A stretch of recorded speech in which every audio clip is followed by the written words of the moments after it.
Untung nggak dipakai tahu dan sama dia. Pas udah gue pada baik sih ya, coba lah kata gue gitu kan, jangan sembarangan, coba dulu. Terus berdarah, tangannya berdarah. Dia manggil orang Madu udah jauh tuh, anjing sih. Tai lu dipukul lu tuh.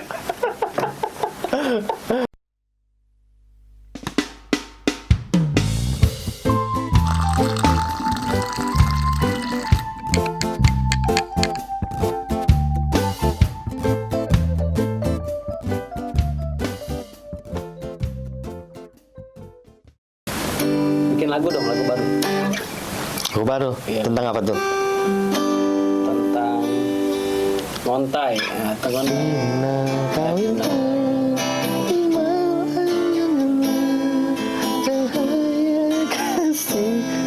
takkan pernah. Bener gak sih?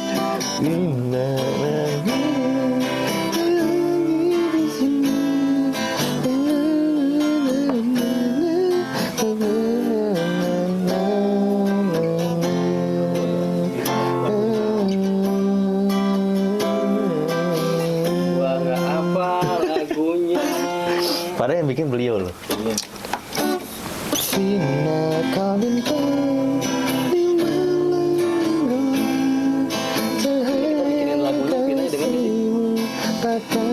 Vina mana dulu? Vina Garut apa Vina Cirebon? Oh iya, dua. Atau Vina Sumedang? Ini kalau keluarga denger gimana ya? Nggak harusnya, nggak apa-apa sih. Kita kasih aja keluarganya. Bu, ini lagu buat Vina, Bu. Nggak ada artinya lagi sebetulnya. Iya sih. Nggak ada artinya lagi. Cuman ini kan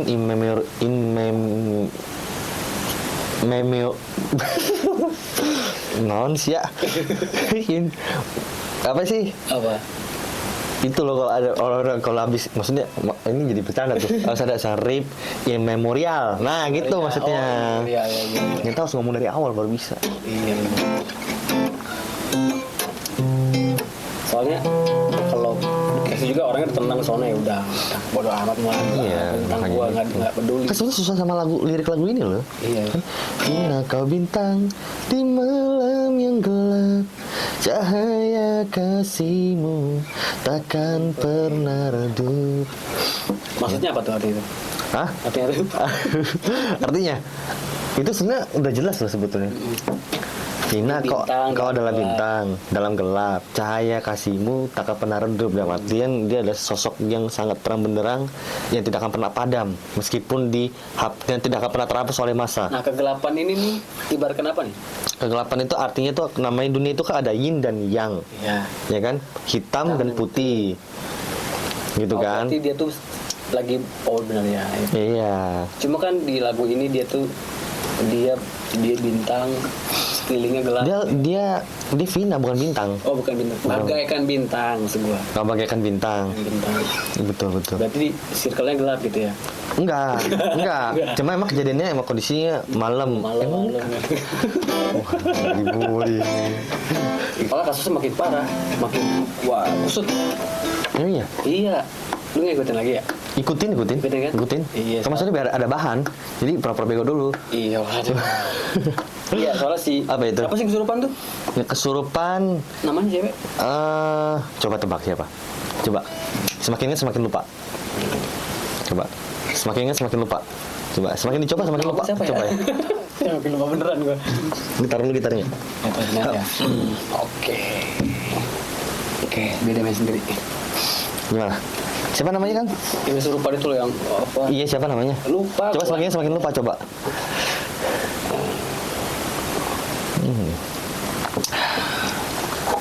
Siapa ya? Coba lah. Ya. Linda. Linda lah. Linda, itu. Linda. Kamu bener dicari rumah dia? Iya, Linda. Si Linda itu katanya kan sempat dipanggil di Polres Cirebon tuh. Oke. Oh, sempat dipanggil? Sempat dipanggil. Jadi apa? Saksi? Apa sih? Mungkin saksi ya. Keterangan. Keterangan. Oke. Mungkin kantor polisi gelap atau gimana? Lampu kebetulan. Pantes. Ya, jadi diminta keterangan karena nih udah banyak simpang siur nih katanya Linda. Gini dong. Udah silau. Keterangan ya. Oke. Jadi si Mas Gimik mulu ah. Si Masyur tuh Heeh. si Linda terlibat lah. Linda bukan itulah sampai kan sampai ada apa ya kayak kakaknya si siapa Vina ini katanya kuncinya sebenarnya dari dia katanya sampai keluar statement kayak gitu. Kuncinya. Kunci permasalahannya sebenarnya dari dia, dari si Linda ini. Atas dasar Karena pertama semenjak dia kesurupan tuh pas lagi rame-ramenya dia tuh ngilang. Terakhir kesurupan tuh yang dia bilang itu orangnya itu kan. Dia ngasih kesaksian, oh itu orangnya. Oh iya oke. Iya. Oke. Tapi terakhirnya tuh kesaksian di polisi itu dia nggak kenal sama si Peggy ini. Berarti dia membongkar Secara nggak langsung mungkin ya orang punya persepsi ini tuh bukan Peggy yang sebenarnya gitu. terus yang diungkapkan sama si sosok anggaplah ya ada ya beneran masuk nih ke tubuhnya si Linda ini nih. Dia kan ngomong itu orangnya Peggy gitu kan. Iya. Tapi secara pada saat dia menjadi si Vina ceritanya. Tapi pada saat jadi Linda seutuhnya dia mengatakan itu bukan si Egy ini maksud. Nggak kenal, Malah nggak kenal. ditanya sebenarnya kenal gak sama sosok Peggy ini, dibilang nggak kenal. Dan sama si Vina kenal, sama si Vina sendiri dia nggak akrab gitu loh. Sama si Vina ini dia nggak akrab. Si Vina ini aja nggak akrab. Oh menarik nih. Nah itu maksudnya. Menarik. Berarti si Linda sendiri tidak terlalu dekat sama si Vina. Nggak dekat. Tapi dekat nggak sama si Eki? Nggak juga katanya. Nggak juga katanya. Cuma sekedar kenal aja, tahu. Tahu. Suara apa itu? Bawa. Kalau kira perlu tuh. si Vina sama si Eki ini cuma sekedar say hello aja, kenal say hello gitu. Soalnya dia tuh di tahun 2016 itu dia udah nggak aktif di apa sih XTC itu apa sih promotor STC. XTC ya dia udah nggak aktif lagi. Namanya nyerempet sesuatu singkatan itu ya. Oh XTC gitu. Iya. Oh, STC maksudnya tapi bacanya XTC. XTC emang ya promotor tuh udah lama tuh. Nah tapi kan muncul saksi baru nih Kang, yang setelah 8 tahun terpendam nongol nih tiba-tiba nih Si Mel nih. si gue mau sebut nama padahal lu bisa baca pikiran gue Iya kayaknya. kan banyak, ada Mel, ada AF. Iya. Nah si Mel ini menyatakan bahwasannya pada saat malam kejadian, ini akhirnya kita rantetin lagi ceritanya nih Kang, karena biar jelas nih. Pada saat malam kejadian itu, sebelum kejadian ya, si Eki ini, si Mel ini lagi boncengan sama si Linda. Oh iya. Ya kan? Terus si Vina sama si Eki nih. Pada saat pulang, perjalanan pulang, katanya si Mel ini ngomong nih sama si Eki, "Bentar jangan langsung pulang ya. Mampir lu ke pom bensin. Gue mau isi bensin," katanya. Ya kan? Iya. Pada saat dia jalan barengan itu konvoy lah istilah kasarnya ya, berdua tuh si Mel ini belok nih ke pom bensin nih, isi bensin. Si Eki bus terus tuh. Ya kan? Nah, nancep tuh. Kebingungan dong si Mel ini, kok dia nancep katanya. Kok dia terus? Suruhlah si Linda untuk kontak si Vina. Konteks si Eki, konteks si Eki. Ngasih tahu kalau karena menurut si Mel ini kemungkinan besarnya ini anak pasti pulang ke ngantri si Vina pulang nih. Iya. Gitu kan? Karena emang Vina sendiri yang minta pulang awalnya tuh. Karena udah malam. Oke. Akhirnya pada saat si Linda kontak si Eki nggak ada jawaban ceritanya. Inisiatif lah si Memel ini nih ke rumahnya si Vina. Nggak ada orangnya. Dicarilah sama si Memel nih keliling-keliling ketemu sama temannya si Eki, ceritanya di jalan. No samperin no si Eki ada di jembatan itulah gitu kan. Disamperin lah masih apa katanya lagi mau dipukulin atau apa gitu kasarnya itu. Disamperin lah masih Memel, tapi Memel nggak nyampe lokasi, berhentilah di depan SMP 11 kalau nggak salah tuh, SMP 11 berhenti di situ, terus ke warung minta temenin sama orang warung. Orang-orangnya nggak mau, akhirnya dia coba maksain datang untuk ngendep-ngendep ngelihat si Vina dan Eki lagi disiksa lah, lagi siksa tuh si Vina juga akhirnya di ini kan. Jadi nyaksin semua tuh kurang lebih sejam katanya. Yang menarik yang mesti dibahas adalah kan si Memel ini kan mengakui diri sendiri itu bahwasannya dia sama si Vina dan Eki sudah dianggap sebagai adik sendiri. Iya. Udah kayak keluarga lah. Ya kan? Keluarga mana yang sanggup Kang ngelihat adanya disiksa selama itu? Maksudnya tanpa berbuat apa-apa gitu, kayak orang nge-freeze aja. Mungkin takut juga kali. Ya, memang beberapa teman-teman ngebahas itu dari sudut pandang itu, maksudnya dia takut. Tapi maksudnya kalau dia takut ya harusnya dia nggak bungkam selama ini kan. Ya, betul. Minimal itu maksudnya. Ya. Soalnya selama 8 tahun sama dia ngebiarin orang yang ngebunuh saudaranya berkeliaran bebas gitu. Iya. Kalau memang dia peduli sama adik. Itu ya masih dipertanyakan sebetulnya. Terus kalau menurut gue sendiri, si Memel ini malah bikin rusuh sebenarnya. Kemunculan dia ini bikin rusuh. Karena akan ada 3 kemungkinan nih. Bisa jadi dia saksi beneran. Bisa jadi dia ada tersangka yang mengaku-ngaku jadi saksi supaya tidak terlibat. Supaya tidak tercium. Atau dia mau pansos. Oh, 3 itu. Ya, ada kemungkinan. Ya kan? Kalau kenapa? Tapi kalau gue sih lebih kuat sih kedua ini sebetulnya sih Kang, jujur aja. Menurut analisis gue, antara pansos, kalau enggak si Memel ini adalah saksi, adalah tersangka yang lagi mencoba untuk menjadi saksi karena pengalihan isu. Bukan pengalihan isu kalau menurut gue sih Kang. Jadi mungkin ya secara psikologis ini kan si Memel ini kan lagi memantau beritanya terus nih. Iya. Beritanya kan benar-benar lagi dikunci terus nih. Iya. Istilah kasarnya kan. Mungkin tahun 2016 kemarin tuh pada saat kasus itu baru muncul, mungkin dia tenang-tenang aja nih, udah bernafas lega nih. Bisa jadi. Wah, akhirnya nggak kebaca nih kok nih gitu kan. Pada saat nih 2024 nih kebongkar lagi, udah benar-benar dicer banget nih. Apalagi sampai tingkat presiden aja sudah mengatakan gitu kan. Dia ini kayak mungkin takutnya wah kayak kebongkar kok nih. Mumpung gue belum kebongkar, mumpung gue belum ketahuan, ya kan? Gue harus memunculkan diri gue dulu nih supaya tidak terbaca lawan. Iya. Gitu loh. Saksi lah dia ya kan. Akhirnya dia coba bersaksi lah. Supaya mumpung gue belum ketahuan, mau nggak mau gue harus nongol duluan nih. Ketimbang gue dicari duluan gitu kan. Nongol lah dia sebagai saksi ceritanya. Itu menurut konspirasi. Gue juga ada feeling situ, ada feeling panik kayaknya. Ada berbau-bau aneh nih gue bilang. Ada berbau maling tuh gue nih. Iya. Kalau menurut gue sih kayak gitu sih Kang. Dan menurut gue sejujurnya sih kalau muncul Memel ini sebenarnya dengan cara dia bersaksi seperti itu sebetulnya malah bikin ribet kalau menurut gue tuh. Bikin ribet dan bodoh kalau kata gue. Kalau emang dia itu anggaplah tersangka ya misalkan ya. Terus dia muncul dengan gaya seperti itu, gue rasa bodoh sih. Karena banyak kejanggalan kan? Janggal, ya. Kan ada teman kita YouTuber, dia menerima pertama kali itu dia menerima voice note dari si Memel dalam pernyataan kejadian awal itu sampai akhir. Istilahnya begitu. Iya. Nah yang jadi janggal lagi adalah bahkan Bang Wirang sendiri, Master Filsafat Bang Wirang itu juga mengatakan kalau memang misalkan si Memel ini emang dengan niat baik, dengan niat tulus ingin mengungkap kebenaran, buat apa dia kemudian sebar voice note dia atau anggaplah itu kan bukti dia nih, dia bersaksi nih. Kenapa mesti ke konten kreator? Kenapa nggak langsung ke cari bantuan hukum untuk membuka itu semua? Kenapa mesti lewat media konten kreator dulu? Apakah konten kreator youtuber itu bisa melindungi dia sebagai saksi? Kan enggak kan? Karena mereka nggak ada kapasitas di situ kan? Gue punya sudut pandang lain kalau tentang itu ya. Mungkin lewat konten kreator nih dia akan lebih didengar.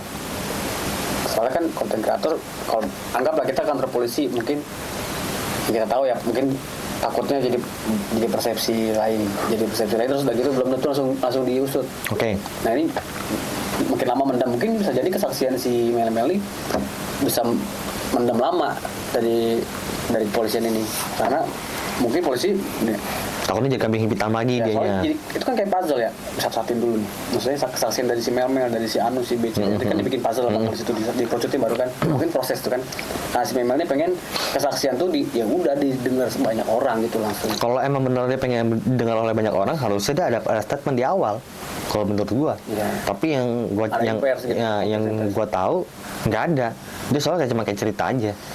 Dia bersaksi meskipun pada akhirnya dia sendiri mengatakan dia siap untuk dipanggil. jadi saksi. Iya, dia saya bilang. Cuman kan harusnya dari awal dong, harusnya. Kalau menurut gue sih ini karena statement bodoh gue ya, pemikiran bodoh gue tuh ini karena dia tuh kita dulu bilang di awal, dia tuh melakukan kebodohan sih,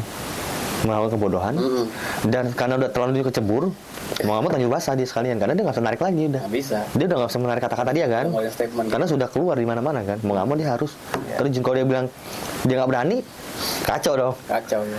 Akhirnya benar terungkap kan, mau nggak mau dia pasang badan, jadi udah kayak main judi aja udah dia. Kalau berhasil, ini gue bebas ya kan, Pasti gue selamat jadi saksi. Kalau enggak ya udah. Kalau enggak ya statusnya berubah dari saksi jadi tersangka. Gitu. Dari tersangka baru jadi terdakwa kan gitu dong. Terdakwa baru jadi terpidana kan gitu. Kalau menurut gue sih gitu Kang. Gitu loh. Dan itu pidananya nggak main-main tuh ya. Nggak main-main lah. Mati katanya si itu juga. Siapa? Kalau memang ancaman hukumannya hukuman mati. Siapa yang dihukum mati? Si Peggy. Nah itu tolonglah. Maksudnya semua masyarakat sudah tahu nih. Iya. Meskipun ada kejanggalan dari si Peggy siapa? Peggy Perong ini. Peggy Perong yang ini ya, yang ketangkap ini ya. Kan sudah mulai terbongkar tuh. Meskipun ada kejanggalan emang yang pernah dilakuin sama dia, tapi menurut pengakuan dari si bapaknya kan emang karena urusan dia nikah lagi kan, punya istri lagi kan, untuk menutupi data itu akhirnya mau nggak mau anaknya juga ikut dirubah namanya. Iya. Di Robi Setiawan. Iya. Nah pertanyaannya si Peggy lagi yang satu lagi ini kenapa masih aman-aman aja di rumah? Minimal ya harusnya diinterogasi lah. Iya. Karena gini loh Kang, kalau menurut gue ya, gue sih bukannya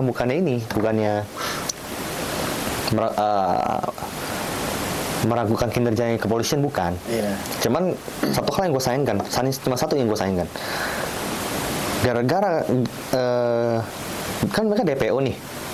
Iya. DPO itu berarti kan sudah jelas namanya daftar pencarian orang, berarti sudah jelas ada mukanya dong. Data udah jelas pasti. Sudah ada dong. Udah pasti data. Tapi karena datanya itu masih diberikan inisial, diberikan kisi-kisi doang, fotonya itu udah jelas atau segala macam, akhirnya timbullah jadinya cocologi. Nah, cocologi ini yang kasihan kan, orang-orang yang akhirnya punya kemiripan, akhirnya terseret-seret, bener nggak? Sampai ada sumpah-sumpah Quran loh. Iya, akhirnya terseret-seret kan, karena ada cocologi. Iya. Ini juga persis seperti dilakukan oleh dukun-dukun. Iya, betul. Kalau namanya kita ke dukun, contohnya nih ya, karena gue punya kejadian juga, teman gue tuh ada tuh, karena dia kehilangan handphone apa ya, gue lupa, kayaknya handphone deh kalau nggak salah tuh, kehilangan. Nah karena emang rumah dia tuh emang di agak perkampungan juga, gue nggak mau sebut nama daerahnya, agak perkampungan, jadi emang kental dengan dunia begitu. Jadi kalau dia ada sesuatu yang aneh, ada kehilangan, apa kecelakaan atau ada yang meninggal segala macam, pasti nyarinya ke dukun-dukun kayak gitu. Oh, opsi pertamanya dukun dulu tuh. Oke. Dukun dulu kan, nyari. Biasanya kan dukun-dukun tuh rata-rata kalau kita bilang, Kang atau Mbah, saya kehilangan ini handphone atau kendaraan atau apa gitu, pasti kata-kata yang keluar tuh nggak akan jauh-jauh. Iya. Ini bukan orang jauh. Segitu dia. Iya, itu umum tuh. Ini bukan orang jauh. Orang ini sekarang ada di barat. Kayak gitu-gitu tuh. Iya. Jadi akhirnya kita gitu. Orang bukan orang jauh, kalau kita di barat. Padahal juga lagi mikir. Sebenarnya bukan lagi mikir siapanya. Barat sebelah mana ya? Gitu kan, buka kompas dulu lagi deh kan, gitu. Terus ciri-cirinya kumisan, rambutnya agak pitak atasnya, terus agak hitam. Wah. Kok jadi ngomongin gue ya? Nggak, contohnya. Nah akhirnya kalau emang bener mau ketemu orang ada kayak gitu, lu yang kena nggak? Contohnya gitu loh, lu rasa jadinya kan. Padahal yang dia mungkin sama dia tuh nggak jelas informasinya.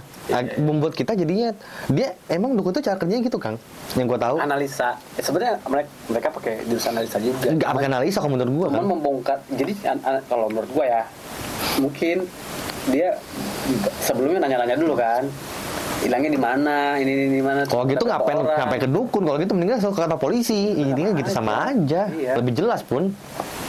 Ya kan? Wujudnya juga kasih duit kan? Iya, masih duit juga sama ayam biasanya. Ya, sama aja kan? Ayam, rokok, kretek. Nah, Udah aja dah. Karena kalau bicara analisis dari mana kan?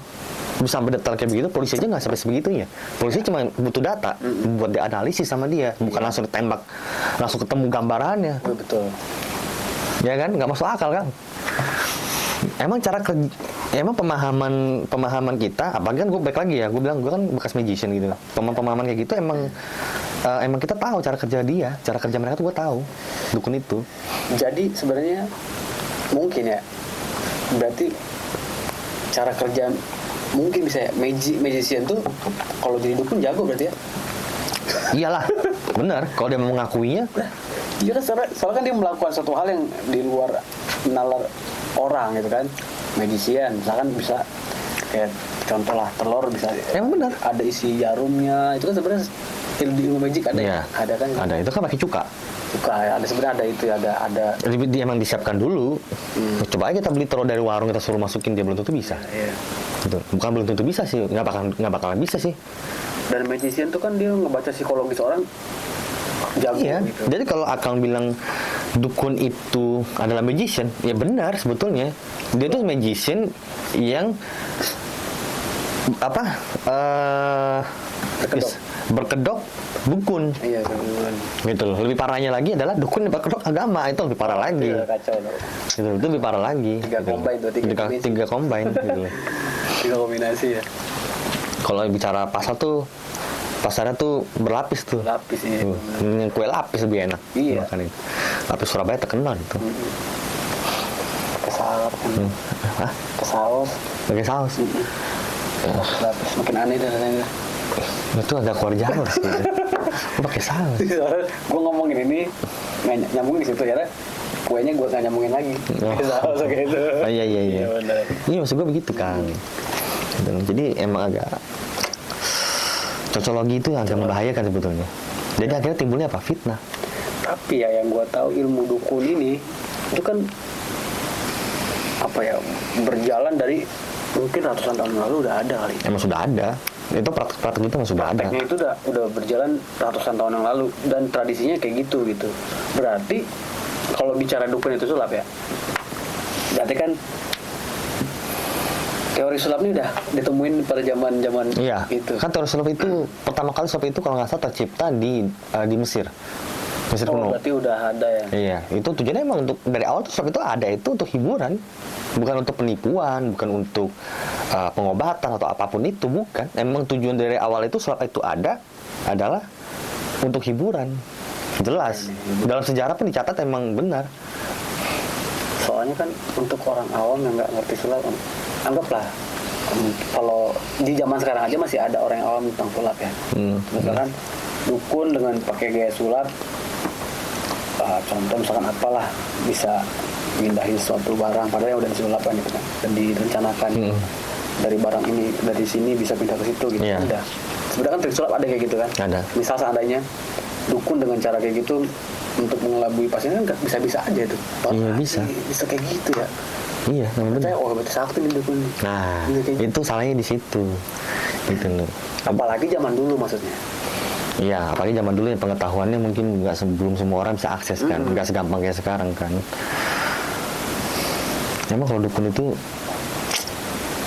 dukun yang mempraktekkan untuk hiburan atau hanya untuk memamerkan dirinya sakti nggak masalah kan? Iya. Selama tidak merugikan orang lain ya, itu nggak masalah kalau menurut gua sih.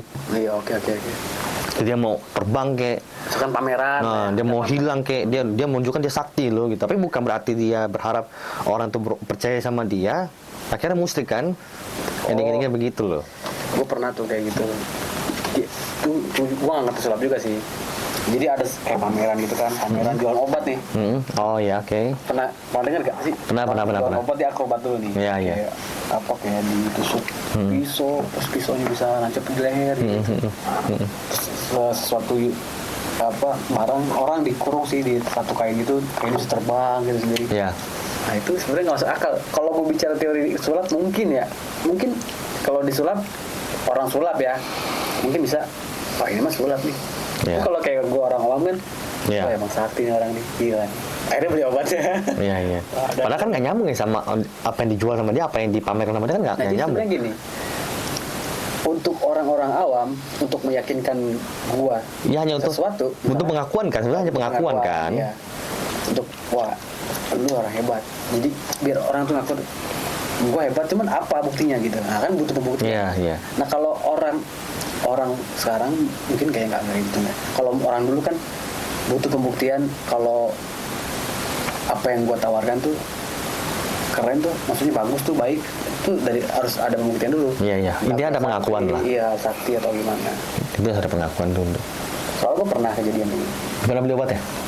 Pernah. Obat apa? Jangan kan obat lucu lagi. Itu gua Oh lucu nih ya? ini lucu. Oke, oke. Itu masih bujangan.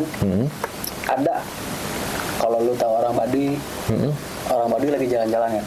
Dia kan jalan kaki tuh, dua dia. Lu tau dari mana tuh orang Baduy? Kalau pakaian udah kelihatan. Oh, oke. Berarti pakaiannya benar jelas ya, kontras ya. Pakai apa namanya itu? Oh, maksudnya emang bener pakai pakaian Baduy lah Kayak gitu ya? Baduy, orang Oke. Baduy. Jalan. Temen gue ini so akrab. Oke. Ngomongnya bahasa Sunda sih. Mana Kang? Baduy begini. Terus dia bilang mau jual madu nih, ada yang membeli nggak, atas ya orang Baduy. Oke. Dipanggil sama temen gue ini. Temen gue ini anak STM dulu, masih sekolah. Dipanggil di pos ronda, di tempat nongkrong, bukan pos ronda. Jadi ada tempat orang jualan, cuma kalau tutup tuh tempat kita nongkrong kita. Oh, oke, Nasi oke. goreng gitu. Oke, oke. Akhirnya dipanggil lah orang Baduy itu, tukang madu tuh. Ngobrol-ngobrol lah ceritanya. Ngobrol-ngobrol. Kan image orang Baduy itu sakti ya. Iya, oke. Nah temen gue ini keceplosan, Kang. Mun arek tahan bacok, ayo ilmu nak kayak gitu kan. Ada gak ilmunya kalau mau tahan bacok katanya. Mau atau tahan pada itu kayak gitu. Biasa mau anak bisa bawanya nggak, kata dia kan. Ah bisa, aneh. Akhirnya keluarin lah barang, gue nggak tahu bentuknya aneh, hitam kain hitam gitu. Jahitannya juga nggak rapi lah. Nah, Jimat atau apa itu? Jimat. Oh, jimat. Oke, intinya jimat lah ya. Oke, Jimat. oke. Kata si orang Baduy, sok cepang katanya, silakan pegang katanya, kata si orang Baduy itu. Jadi kata orang Baduy itu dia suruh ngomong apa lupa, pokoknya bahasa Sundanya gue ngerti, Sunda halus gitu. Dipegang, katanya suruh ngomong apa mantranya gitu lah. Maaf ya, permisi, dia minta rambutnya katanya, katanya. Diambil rambut temen gue di gitu, di pakai pisau. Nggak putus emang. Iya, oke. Emang gue nggak tahu itu entah hipnotis, entah Iya, iya. kita semua tuh ngeliat, wah, kok bisa kayak gitu ya? Iya, iya. Pisau itu. Terus si pisau dia digoresin ke kertas, tajam. Iya. Pisau itu tajam. Iya. Wah gila deh. Temu berapa? Kata si temen gue ini berapa katanya kan. Pada saat itu 50.000 gede banget. Oke. Gede banget 50.000. Oke. Tahun berapa itu? Tahun berapa ya? Tahun antara 2006-2007 lah. Oh, oke. 2007 lah. Oke. Nah, itu sama temen gue dibeli juga tuh.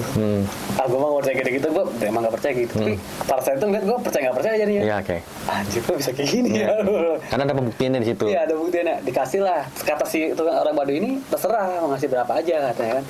Dikasih 50.000 sama temen gue. Oh Mas, ambil aja kembaliannya, kata si temen gue ini.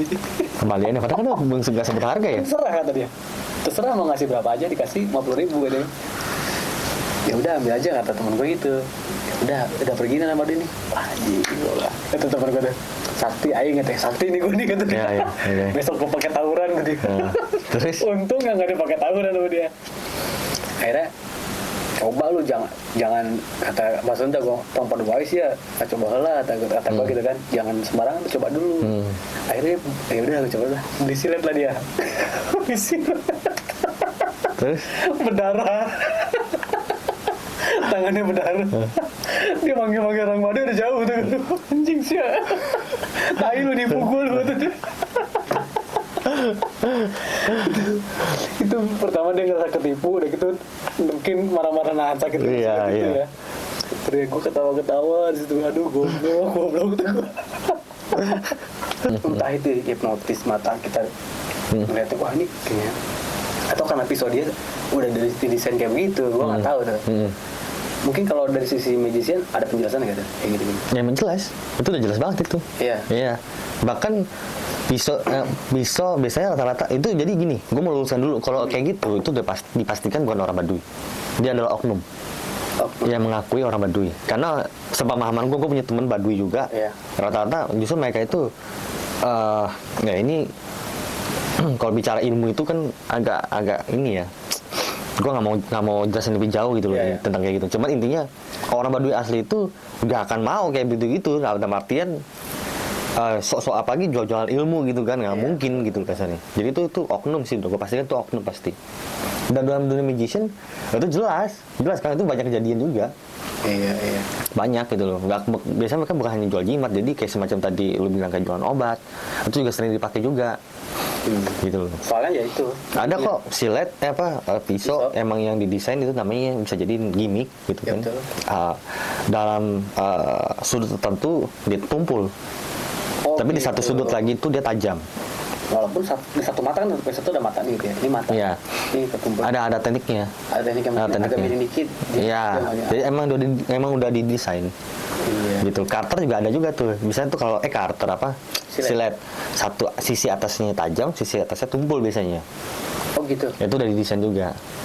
Gitu. Itu bikinnya gampang, bisa bikin sendiri juga bisa kok. Terus apa namanya? Tapi ada juga teknik yang pakai silet beneran dari orang. Kita juga bisa praktekin. Itu ada tekniknya lagi. Ada tekniknya, ada caranya gitu loh. Nah, Ada. ini ada magician nih. Ada caranya. Udah banyak kok yang bongkar. Iya. Udah banyak kok. Berarti bener ya. Tipu lah ya. Itu jelas, itu mah 100% fix tipu dan itu bukan orang Baduy. Soalnya gue ngerasa kalau itu hipnotis, kok bisa gue sedetail itu rambut di kan Iya. rambutnya kalau di gini kan kerasa ya, maksudnya gontayan rambutnya itu apanya itu Iya. kelihatan gitu, nggak mungkin edit, maksudnya dia mau pakai trik apa gitu, tangan rambut, nah ini nggak ada jeda lagi antara itu pisau sama rambut doang gitu-gitu sama dia. Berarti memang ada tekniknya itu. Cara tekniknya. Atau pisaunya itu emang didesain kan. Ya, emang iya. Gitu. Jadi ilmu kebal itu sebenarnya tuh sejujurnya gue pribadi apalagi tadi ngomong suku Baduy kan gitu. Suku Baduy kan juga terkenal dengan ilmu sakti lah intinya. Cuman gue nggak mau ngomong itu lebih jauh. Cuman kalau bicara ilmu kayak kebal-kebalan itu kan dalam dunia magician juga udah ada. Namanya kan kalau dalam dunia magician itu kan aliran namanya fakir. Iya, soalnya gini sih. Kalau Bukan fakir miskin ya, beda ya. Oh iya. Gitu. Alirannya fakir. Itu mereka mainnya emang khusus-khusus yang ekstrim. Kayak tusuk, kalau tadi lu bilang kayak tusuk panah umpamanya atau tusuk iya. ini kan segala macam tembus ini segala macam. Itu magic juga. Itu Maksudnya teknik juga ya. teknik. Kalau bicara bolong beneran tergantung. Kalau ada beberapa ya mereka ngelakuinnya beneran dibolongin sama dia tapi dengan teknik. Emang bolong beneran. Ada yang beneran bolong. Ada yang pakai gimmick juga ada. Oh. Tapi ada juga yang beneran bolong. Beneran ditusuk. Emang bener ada kan? Tapi nggak berdarah ya? Berdarah tetap. Berdarah? Tetap berdarah. Oh gitu. Berdarah, cuman darahnya nggak ngocor. Karena ada tekniknya. Berarti berbekas dong. Berbekas. Ada lubangnya berarti. Ada lubangnya. Oh. Yang beneran ditusuk, beneran bolong, ditembusin. Sakit apa? Sakit. Cuma kalau orang udah terbiasa, Gila. Gua sih makanya kalau orang bicara dunia sulap, sebetulnya dunia sulap itu kalau konteksnya beneran kita bicara sulap ya, bukan dipergunakan untuk jadi sholat kayak dukun apa segala macem, dedikasinya tinggi tau kan? Tinggi. indikasinya. Ya. Karena sulap itu kan ibaratkan seni, itu seni paling lengkap. Oh gitu. Iya dong.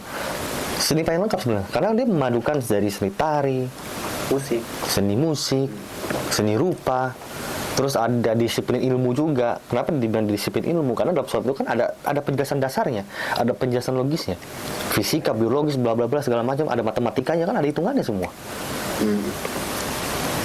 Jadi atau apa sih inti dari topik ini tuh yang bisa dijelasin dengan sains aja maksud gua. Pasti nggak masuk akal. Iya, maksudnya orang masih bisa percaya gitu. Padahal kan ada penjelasannya nih kan. Apalagi maksud gue gini, berat sih penjelasannya. Maksudnya kayak orang yang nggak ngerti mungkin apaan sih gitu. Iya. Buat yang apalagi nggak mengakses pengetahuan itu percaya aja gitu. Iya. Wah ini mah magic nih mah nih.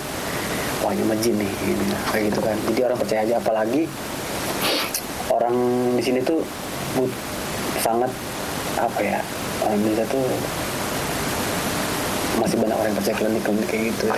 Bukan hanya orang Indonesia, hampir seluruh penjuru dunia hampir banyak yang percaya dalam dunia seperti itu, apalagi ditunggangi oleh agama. Ya buktiin aja. Siapa tuh cewek yang kesurupan tuh, gue lupa mau namanya. Ayo, siapa? Linda. Nah, Linda. Linda. Ingat tuh, men. Untung belum gue anchor tadi. Si Linda aja kesurupan dia gitu loh, orang pada percaya. Nah, itu.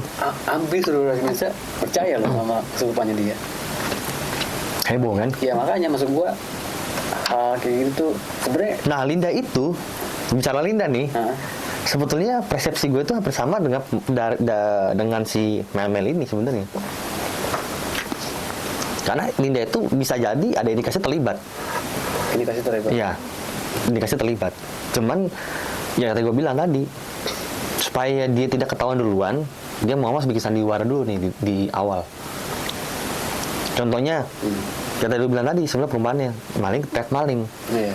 Contohnya lu lagi di dalam lift nih, terus lu kentut gitu kan, supaya lu nggak dituduh lu kentut, pasti lu nuduh orang lain dulu. Kentut lu ya? Oh, siapa ini? Atau nggak minimal pura-pura pura-pura kayak gitu, pura-pura gelisah duluan, padahal sebenarnya lu pelakunya. Tapi untuk nutupin itu mau nggak mau lu harus melakukan hal itu. Iya. Gitu loh. Kalau menurut gue sih seperti itu sih, Kang. Meskipun ya belum ada finalnya, belum final. Tapi analisis gue sementara seperti itu. Karena gue mencoba menyambungkan pasal-pasal yang ada nih. Gue kerucutin, wah ini arah-arahnya nih kayaknya kesana nih. Gitu. Iya sih. Gue agak percaya nggak percaya sih kalau Linda itu terlibat juga. Saya nggak percaya. Nah sekarang gue tanya, kalau percaya nggak percaya, lu percaya nggak sih Linda itu kesurupan? Nggak percaya. Nggak percaya kan? Nah oke, kalau lu udah nggak percaya, kita kerucutin nih. Kita harus kritis dulu berpikirnya. Iya. Kalau lu udah bilang, lu ada statement lu tidak percaya bahwa Linda ini kesurupan, terus motifnya apa sih Linda ini kesurupan aja gue tanya. Untuk apa dia? Tujuan dia mau ngapain? Kalau kata gue sih buat itu pansos sih. Pansos? Iya. Dalam keadaan seperti ini dia mikir masih mau pansos? Mungkin. Orang gila, orang gila mana maksud gua? Masalahnya gini, Kang. Kalau dia bilang dia pernah kenal sama si Vina atau sahabat lama si Vina, gua masih make sense tuh.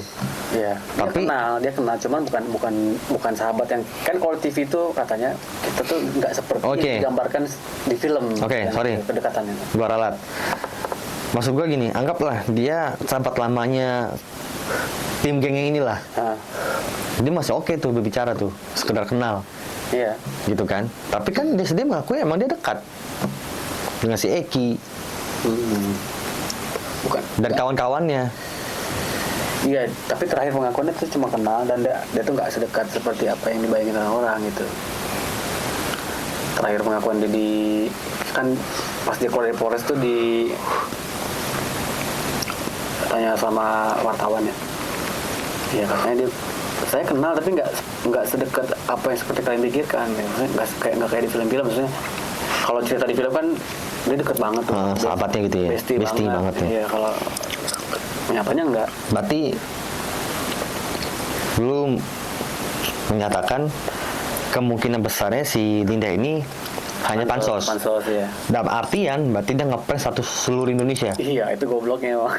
Ya kan? Iya. Berarti kalau kayak gitu apapun yang terjadi hasil akhirnya dia terima konsekuensinya. Iya. Dengan sanksi sosial. Iya benar-benar. Kalau terbukti bersalah ya berarti bukan sanksi sosial aja yang dia dapat.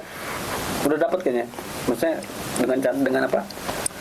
Dengan dia ngilang dari nggak bersosialisasi, nggak keluar rumah, itu udah sanksi dia sebenarnya. Dia kan udah ketahuan nih kalau kesurupannya tuh bohongan gitu. Akhirnya dia ngumpet diri, maksudnya nggak nutupin diri, nggak keluar rumah, nggak. Nah, apakah dia aman dari kepolisian gitu loh? Ya akhirnya kan dipanggil juga. Nah, memang dipanggil ya? Panggil. Oh, dipanggil ya? Panggil Polres. Udah dipanggil? Udah datang? Udah datang. Akhirnya? Iya. Dia bersaksi aja. Masih jadi saksi ya? Saksi, terus begitu dia mengaku ke wartawan kalau dia tuh bukan teman dekat si Vina. Bukan bestie lah. Bukan bestie. Bukan akrab gitu. Tapi dia mengakui bahwasan dia sebenarnya bohong-bohongan tuh. Kesurupannya. Enggak, kalau itu enggak tahu gua. Cuma kan itu nggak disebut lagi dari komennya si netizen, dan dia kayaknya punya kesadaran kalau orang tuh tahu kalau itu tuh enggak. Ya orang bodoh mana juga yang percaya. Orang bodoh mana juga yang percaya kan? Iyalah. nggak masuk akal. Kalau dia nonton itu pun, anjing gue ngapain dia gini, goblok banget gue, pasti gitu dia. Ya, minimal begitu. Iya. Kalau dia punya kesadaran. Gue Ya. rasa punya, soalnya kenapa gue bilang ada kesadaran di situ, dia mulai mengasingkan diri. Kalau menurut gua sih bukan karena kesadaran itu sebetulnya pemicunya. Iya. Iya, kalau menurut gua karena tekanan. Mungkin Iya. mungkin apalagi dia yang mungkin dia bukan selebgram, dia bukan yang terjun di dunia entertain, dia nggak ngerti dengan sistem mekanisme netizen Indonesia, tekanan-tekanan yang ada di dunia maya segala macamnya itu berdampak sangat besar di kehidupan dia. Dan mungkin itu salah satu yang dia nggak sangka. Iya. Sebenarnya. Hukum sosialnya. Iya, karena dia bukan nyemplung di dunia itu kan, jadi dia nggak pernah tahu tuh. Iya. Kira-kira ternyata, sampai segini dampaknya gitu loh. Tapi ada juga orang yang kena hukum sosial kayak gitu ya, maksudnya udah di jadwal, udah dimaki-maki, udah diapain, nyantai aja lah. Iya. Ada juga kayak gitu. Ada. Nah itu cuma dua kemungkinan nih. Kalau dia memperbaiki diri, berarti emang dia orangnya kuat banget, maksudnya tegar banget gitu. Meskipun dia salah diakui, tapi dia perbaiki. Atau kedua, kalau dia masih begitu ya berarti dia ya gitulah. Iya, aneh sih orang yang gitu kalau kata gue. Gitu kan, ngomong kasarnya apa ya? Apa kan ngomong kasar kan? Itu udah Istilah kasar itu apa? Kalau orang kayak gitu. Kasarnya ya? Istilah kasarnya. Kalau bahasa Sundanya apa? Biar halus aja gitu. Leguk sih ya gitu ya. Bedegong. Gitu ya. Bedegong kan sebenarnya. Bedegong. Bedegong. Iya udah di atas si anjing tuh udah. Apalagi nih? Kalau kata temen gua, pele katanya. Pele, udah soal udah apa? Pele tuh naon? Somplak, udah somplak. Oh, tuh perek tuh artinya somplak. Pele itu ya kayak goblok lah udah. Pele itu apa ya? Bego lu, ya bego lah, Gitu. Pele itu. Ah, Pele lu ah. Dulu si Romi itu yang suka ngomong itu tuh. Iya, Pele itu bego. Pele lu gitu. Oh gitu, Romi. Kedua kalinya ya gua panggil ya ke sini ya. Bego Pele itu. Soalnya kalau udah gitu ya, dia udah ada ketertarikan buat ngebangun dirinya lagi. Ya, jadi diri gue sendiri kan kayak gitu, ngerasa dirinya udah benar kan soalnya. Nah, gue nggak salah kok orang Iya. gua kayak gitu kan kayak gitu ada juga. Iya, egonya berarti tinggi banget itu. Iyalah, idealis banget. Dia ideal dengan hidup kayak gitu kan. Paham? Iya, idealis. Meresahkan ya. Idealis sih boleh, cuman minimal nggak usah nyinggung urusan orang, intinya sih gitu aja sih. Kalau mau intinya diri sendiri aja kayak gitu. Jadi intinya teman-teman, sorry gue potong dulu. Intinya teman-teman, apapun kita bahas hari ini, dari episode-episode sebelumnya pun kita mau bahas masalah si Vina, mau masalah si Eki, si Egi 2, Egi 3, Linda 1, Linda 2, Linda 3 gitu kan. Ya karena informasinya Linda ada 3 juga. Iya. Gitu loh. Nah, kita sama sekali tidak pernah ada hak untuk memutuskan bahwasan dia itu yang salah. Enggak. Iya. Cuman berdasarkan analisis, kadang-kadang kita suka gergetan aja. Iya. Gitu loh. Obrolan kita ini sebenarnya lo punya persepsi apa, gue punya persepsi apa kayak gitu kan sebenarnya. Jadi kita punya pendapat masing-masing. Yang pendapat itu kan boleh-boleh aja, sah-sah aja kan. Gitu. Kita kan tidak pernah menuduh. Betul. Atau langsung menjudge itu, karena yang bisa menjudge itu ya nanti pengadilan sebetulnya. Sekedar opini aja. Opini kita masing-masing. Iya, opini. Kalau menurut gua si Linda begini loh. Menurut gua si memang meresahkan loh. Iya. Menurut gua si Linda itu ngibul loh. Ya itu kan hak kita. Soalnya kan kita ngomongin juga berdasarkan apa yang kita lihat ya. Maksudnya kita bukan riset sih, kayak lagi nyantai nih lihat. Gak usah riset juga dibuka langsung beritanya keluarin nongol itu mulu. Ini kok beritanya makin runyam aja nih. Ada lagi nih berita baru nih kayak gitu. Kadang kita seru aja ngobrolin kayak gitu kita berdua nih kadang. Sampai kadang lagi gua Bego bati jadi kayak begini sih gitu kira-kira. Ini kasus apa sinetron tersanjung nih? berepisode gitu ya. Iya. Tepat. Panjang. Karena bener. hampir ngontai ini isinya Vina semua. Iya. Gua kemarin kita ngebahas DPO Thailand. paling dicari. Itu enggak. Itu aja masih kalah sama kasusnya Vina. Belum si Ferdi Pratama kalau nggak salah. Ferdi apa Freddy yang Escobar Indonesia. Oh yang dicari ya. Itu dicari 4 negara, itu kan termasuk besar kan? Besar. Karena datanya udah internasional kan? Iyalah. Tuh. Itu aja masih kalah sama kasus Vina. Makanya banting kali. kita juga coba update itu kasus Vina ini apa sih? Kan apalagi timbul lagi tadi gue bilang tuh. Kayak si Aep, Mel. Masih baru tuh. Ya kan? Yang baru-baru bermunculan Selama kasus ini berjalan bergulir, tiba-tiba nongol nih twing gitu loh. Yang kadang menurut gua tuh bukannya malah menjernihkan keadaan sebetulnya, bukan mengkerucutkan, malah jadi bikin biasa lagi. Apalagi Aib, kalau Aib Kasian tau polisi dikerjain kayak gitu. ya, Aib ini agak, gua nggak sama sekali nggak percaya gua malah kalau Kasian gua jujur aja kan. Maksudnya satu sisi, kalau di episode gue yang sebelumnya gue pernah mengatakan dia kan ada keterlibatan oleh pejabat-pejabat tinggi Polri juga, ya kan. Tapi satu sisi juga yang terlibat yang terlibat ini kan nggak semuanya kepolisian terlibat kan, maksud gue itu. Nah yang benar-benar bekerja ini yang kasihan sebetulnya. Dia nyusun puzzle-nya baru mau ini jauh belum nemu, timbul lagi puzzle baru gitu loh. Ya akhirnya belum nggak ketahu mesti pasangnya kemana-kemana nih. Iya. Kalau pembahasan kita nih kayak apa ya, kayak opini aja. Kita coba bangun opini aja sebenarnya. Iya. Opini lu gimana gue. Kalau buat nuduh, wah si ini nih, gue yakin nih, nah, itu enggak kayak gitu. Ya. Enggak. Maksudnya nuduh secara persepsi sendiri. Enggak. Iya. Kalau gue iya, maksudnya kan gue ada beberapa kali kan gue harus mengakui juga. Maksudnya ada beberapa statement gue yakin sini nih. Gue yakin ini kayak gini nih, kayak gitu loh. Tapi kan menurut keyakinan kita. Nah, menurut analisis gue sendiri. Iya, analisis sendiri. Gitu loh. Dari apa ya? Dari semua yang beredar. Itu aja sih intinya sebetulnya. Tapi kan polisi juga kan mau membuat orang itu dari saksi jadi tersangka juga kan. Tapi kan nanti mau terpidana apa tidaknya kan pada saat nanti dia sudah didakwa oleh pengadilan. Polisi pun juga tidak bisa apa-apa kan. Yang memutuskan pengadilan sebetulnya. Tetap ada yang di hakim, keputusan terakhir. Bukan di kepolisian. Hakim ya itu. Hakim kan. Iya. Gitu loh. Bener nggak? Iya, kalau polisi kan hanya menindak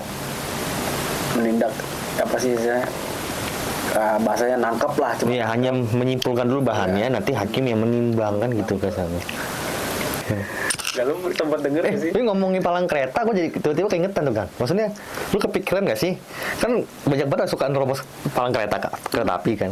Itu karena kalau menurut gue ya, itu karena dia terlalu lama. Kan kalau tung orang pada jis. Oh, nggak pernah nerobos. Nggak pernah nerobos, tapi sering nerobos kan? Sering. Karena pelan, tung. Coba kalau misalnya gini, tung, langsung gitu coba. Nggak mungkin Zup, lah. gitu kasarnya. Nggak mungkin lah. Nah itu kalau Nggak bakal berani nerobos. Nah itu pasti nggak berani nerobos. Harusnya itu diciptakan seperti itu. Kadang penjaganya juga orang kok ketali kan. Itu beberapa tempat yang emang yang sebenarnya gue kasihan malah. Iya. Malah tuh gue seneng banget sama kayak mereka tahu, karena justru kan ada mereka akhirnya, karena banyak kejadian kan palang kereta api nggak dijagain sama orang, nggak ada palangnya, nggak ada palang kereta jalur yang bisa dilewatin kendaraan, nggak ada palangnya, nggak ada yang jagain, itu sering kejadian. Nabrak, bukan nabrak lagi, kereta itu sering kejadian. Bayangkan aja yang dijagain kadang-kadang ada palangnya juga masih diterobos, masih sering kejadian, gimana yang nggak ada jagain. Itu mereka kebantu banget tau. Iyalah, tapi ada aja suka ngasih kadang-kadang. Pasti, gue juga kalau gitu pasti gue kasih kok biasanya. Itu masih banyak tuh daerah, kalau di dekat sini Citayam itu masih ada tuh, tapi bukan stasiun Citayamnya ya. Dulu sebelum stasiun Citayam itu kan masih banyak tuh yang mau tembus-tembusan ke jalan perkampungan atau apa. Iya, tahu. Ya kan? Itu masih manual ya orangnya. Itu kan sempat kejadian juga tuh, itu heboh juga tuh. Iya. Motor. Aduh gue lupa lagi. Lupa itu. Tapi sempat kejadian tuh. Pasti teman-teman pasti ada yang tahu, pernah dengar tuh. Sempat ramai kok. Gue lupa. Gue mau ngomong takutnya malah ngarang ceritanya, bukan ngarang, takutnya gue salah ngomong. Mau bilang motornya atau mobil gitu, gue takut lupa. Lupanya itu salah data. Karena kan Indonesia ini kan lucu kan. Palang kereta diterobos. Terus kalau di jalan raya lampu merah, lampu hijau, terus tiba-tiba ke kuning, artinya lampu hijau itu kan jalan. Iya. Dari hijau kalau ke kuning, berarti kan harusnya siap-siap berhenti. Bukannya harus cepat gitu ya lewatin itu. ya, itu menurut orang Indonesia seperti itu. Kalau gue gitu gue. Ya ini pas kuning nih, pas hijau nih, merah kan, hijau merah kan kuning dulu. Hijau mau merah. Oh langsung sih deh. Berarti kalau misalnya hijau kan jalan, ke kuning itu artinya Warning. Segera ngebut sebelum merah gitu ya. Lewatin kayak gitu. Nah, contoh salah satu kearifan lokal seperti ini. Kalau gue kayak gitu sih. Pele emang pele. Sebenarnya kan artinya warning ya. Hah? Ya anak SD juga dikasih tahu itu kan artinya warning. Kecepatan gitu ya. Terus kalau dari merah ke kuning artinya apa, Kang? Merah ke kuning, siap-siap, siaga, mau Apa? jalan gitu kan? Salah. Apa tuh? Kalau orang Indonesia dari merah ke kuning itu siap-siap klakson. Jadi sebelum hijau itu udah tang tang. Gitu. Padahal belum hijau. Padahal belum hijau. Karena pas baru hijau tak kayaknya orang udah ting ting ting ting ting gitu gesernya. Dikira naik motor terbang. Iya. Kebiasaan buruk gue tuh kalau kuning tuh Kenceng. buru-buru gue. Padahal Jangan, nggak boleh, Kang. sebelum lampu merah itu udah pelan. Baru kan tahu sendiri gue mau Iya. kan. Tapi bisa ngebut tuh gara-gara kuning. Nah, gara-gara kuning itu bisa ngebut gue. Wah, sebelum nungguin lama kan. Iya. Itu maksud Nah, gue. itu loh jeleknya. Gue gak pernah klakson biasanya itu kan orang dulu. Gitu kan. Gue gak pernah. Tapi gue pernah kan gue lagi bawa mobil merah nih, lampu merah itu kan kuning tuh kayak gue bilang tuh. Terus merah kuning terus udah kuning dia mau ke hijau orang belakang udah tanten gitu kan. Gue pas gue mau jalan akhirnya gue nggak jadi jalan tuh. Sengaja. Sengaja saking kesel gue tanten biarkan. Nah itu sengaja gue lambatin malah. Iya. Kalau gue tuh Bikin orang kesel. mungkin orang kesel lagi baru hijau logikanya gitu loh. Orang juga butuh. Bahkan belum hijau udah siap-siap klakson mulu. Spam klakson. Lu kira India. Iya. Nih, kalau India iya emang spam klakson emang terkenal di situ. Emang harus klakson ya. Harus klakson. Macet nggak macet harus klakson. Harus klakson pokoknya. Wajib. Karena emang macet, selalu macet. Makanya dia klakson mulu. Oh dia nggak pernah ini ya. Wah, kalau India Nggak pernah nggak macet gitu ya. Nggak pernah nggak Kayaknya macet. kalau lihat di video gitu. Iya, Gitu. nggak pernah macet. Parah itu gila. Negara macet paling parah gitu mah. Iya, tapi negara kota mana yang terkenal lalu lintasnya paling parah? Ini di Indonesia. Indonesia. Heeh. Indonesia. Yang terkenal salah satu kota yang terkenal apa sih istilah kasarnya kesadaran lalu lintasnya tuh parah. Istilah kaca gitu. Bogor. Dia ngaku sendiri. Iya, Bogor gua akui. Orang Bogor kan? Iya Bogor. Gua akuin tuh emang. Apa sih kan gue juga kadang nggak ngerti loh maksudnya. Kalau Bogor tuh gimana ya orang-orang Bogor nih kan ada yang jalan itu perbodan gitu kan. Ini kalau udah tahu perbodan nih. Jam 9, 10 masih aman nih. Jam 11 udah nggak peduli tuh. Mau perbodan mau kagak udah. Udah. Ajar aja. Oh, enggak tapi emang gara-gara itu awalnya akhirnya jadi masuk salah satu rekor. Jadi Bogor tuh trayeknya banyak. Dari Cibinong ke Citerep tuh 08 tuh. Oh. Nah, dari Mancur ke Merdeka itu ada lagi, beda lagi angkotnya tuh. Oh. Jadi dari Merdeka dari Merdeka kemana lagi ada lagi kayak gitu. Setiap banyak banget trayek mana. Cimanggu ke Dermaga ada beda lagi trayeknya. Berarti emang wajar sih ya, berarti apa yang disebut apa Bogor sejuta angkot. Jadi dari setiap daerah ke pusat kota tuh angkotnya beda-beda. Jurusannya trayeknya. Nah pertanyaannya satu Kang, dari orang bilang sejuta angkot itu tuh pernah nggak dihitung tuh angkot emang benar sejuta unit atau gimana itu? Kayaknya kurang satu dah. 900.000 sebenarnya tuh. Enggak. Kan sejuta itu ibarat orang kalau zaman dulu sejuta tuh kayak banyak gitu.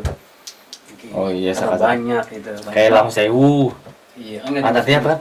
Artinya ada 1000 pintu, tapi kan nyatanya kan nggak ada 1000. Itu belum pernah ke situ gua. Belum pernah ya? Belum pernah. Gitu. Saya coba kita ke sono, kita hitung itu ada 1000. Waduh, ngitung belum nyampe 1000 juga. Kayaknya 100 sih udah capek juga gitu. Udah lupa kayaknya. Iya. Oke kan? Oke, kira Kita mau istirahat dulu. Ini udah setengah tiga. udah jam 1000. Oh iya. Gila. Setengah tiga. 1:30 yang mana? Ya sudah. Oke. Kita tutup ya. Tutup aja. Buat teman-teman yang suka dengan konten kita, jangan lupa di like, di komen, dan di subscribe. Oke? Saya Koko dan Kakang. kita undur diri. Terima kasih buat teman-teman semua yang sudah menyaksikan konten-konten kita. Semoga bermanfaat. Tolong disaring saja yang baik-baiknya, dibuang yang jelek-jeleknya. Oke? Sampai ketemu lagi di episode selanjutnya. Bye-bye.